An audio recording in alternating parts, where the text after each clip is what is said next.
Chapter 1. 6 years ago. Come on, Leo, you know you want to. Hell, you'd probably give up your next leave to get balls deep into her. Lionel Parker easily pulled his gaze away from the blonde on the dance floor looking over her shoulder toward him while shaking her bountiful assets. Instead of being dragged in by the woman's overt invitation to join her, he glanced toward the woman sitting on the bar stool next to him and grinned.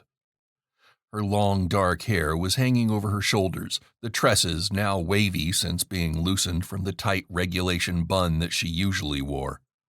Her barely there makeup enhanced her dark brown eyes, but wasn't needed to make her more beautiful. Faded jeans fit the curves of her hips, but did little to add the illusion of height to her petite frame. In fact, her feet were encased in her shit-kicker boots. When teased about being short, she'd always bark the same response.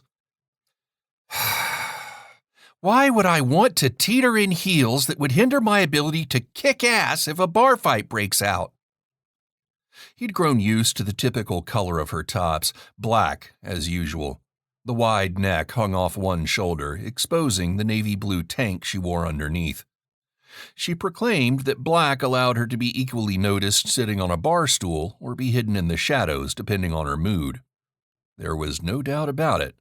Natalie Robinson was gorgeous, and as one of his team members, completely off limits. As part of his support team, he needed her to be dedicated and focused, not pissed off or full of emotions that could get in the way of keeping him and the members of his Delta team safe. Not that he'd consider going there anyway. Not with Natalie. She'd become one of his best friends, and he wasn't about to fuck up that relationship. "Is Lion on the prowl?" Rocker asked, hefting his muscular frame up onto the bar stool across from them.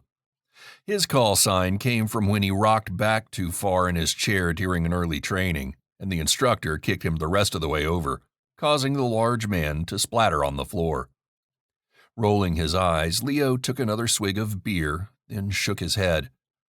His team members used his call sign, Lion, but off-duty, Natalie had always used the name he'd given when he was first introduced to her. Nah, more like Nat is just busting my balls. "Oh, you're not afraid of our little Nat." Rocker reached out to place his large hand on top of Natalie's head, but missed as she ducked out of the way. "Touch my hair and lose your trigger finger, Rock," she said, her voice deadly serious while her eyes sparkled. Rocker hesitated as the other team members at the table laughed. Leo knew that while they found her amusing, none of them were truly sure if she was serious or not. They'd all witnessed her take down big men on the dance floor for getting too handsy, and laughed their asses off when she did. "You better watch it," Leo warned, lifting a brow and stifling a grin. "You know she'd do it."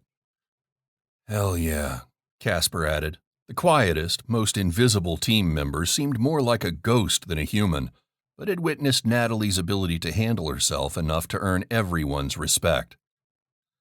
Discretion being the better part of valor, Rocker wiggled his fingers before pulling his hand back and twisting around to check out the blonde bombshell, still gyrating on the dance floor. "Damn, if you're not going to sample what she's offering, I'm going to get in there." Lifting his beer bottle in a mock salute, Leo nodded. Go for it. The words had barely left his mouth before Rocker bolted from his stool and headed straight toward her. Nat speared Leo with an intense gaze, both brows lifted. "Seriously, Leo? You let an easy lay like that slip through your fingers? Hell, her IQ might have even been higher than her boob measurements." "Well, in case it wasn't, Rocker won't care." Her lips quirked upward as she lost the battle to not show her amusement, something he noticed easily. Not surprising, since he noticed everything about her.